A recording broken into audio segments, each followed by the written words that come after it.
हरे कृष्णा, राधे राधे। आप सभी को वट सावित्री व्रत की ढेर सारी शुभकामनाएं। और आज इस वीडियो में मैं आपको बताऊंगी वट सावित्री व्रत कब है, 16 मई को या 17 मई को, पूजा समय, सामग्री क्या होनी चाहिए, शुभ मुहूर्त और पूजा हमें किस तरह से करनी चाहिए, ये सब पूरी जानकारी दूंगी। प्लीज़ वीडियो पूरी वॉच करिएगा, तभी आपको पूरी जानकारी मिलेगी। आइए जानते हैं। देखो, वट सावित्री व्रत हिंदू धर्म में सुहागिन महिलाओं के लिए महत्वपूर्ण माना जाता है। यह व्रत पति की लंबी उम्र, सुखी वैवाहिक जीवन और परिवार की खुशहाली के लिए रखा जाता है।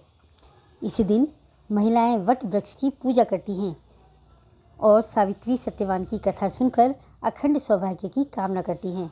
प्रत्येक व्रत की तरह इस व्रत में भी कुछ विशेष पूजन सामग्री का इस्तेमाल किया जाता है। आइए जानते हैं 2026 में वट सावित्री व्रत कब है, शुभ मुहूर्त जानेंगे, पूजा सामग्री क्या होनी चाहिए ये जानेंगे और हमें इस व्रत का पारण कब करना है ये भी जानकारी दूंगी।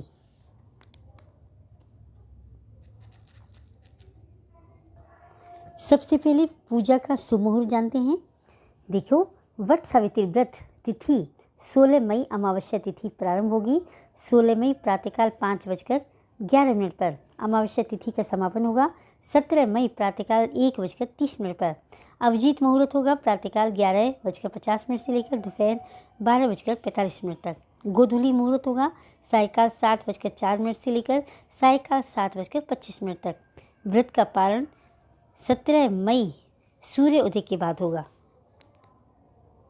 आइए अब जानते हैं हमें पूजा किस विधि से करनी है। शास्त्रों के अनुसार वट सावित्री व्रत के दिन महिलाओं को स्नान के बाद 16 श्रृंगार कर व्रत का संकल्प लेना चाहिए।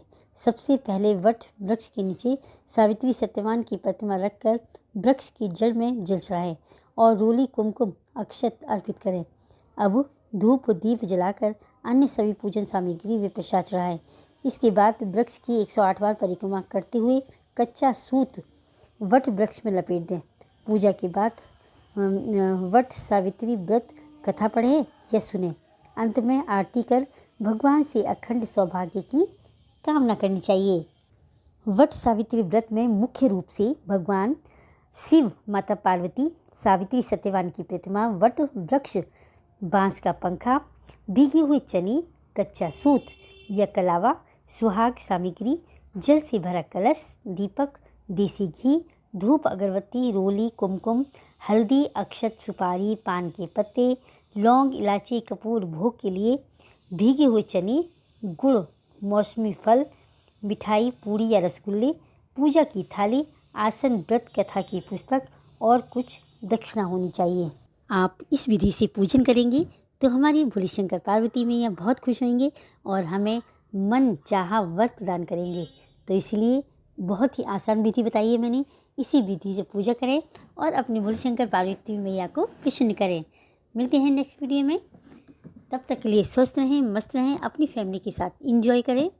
जय श्री कृष्णा, जय भोलेनाथ।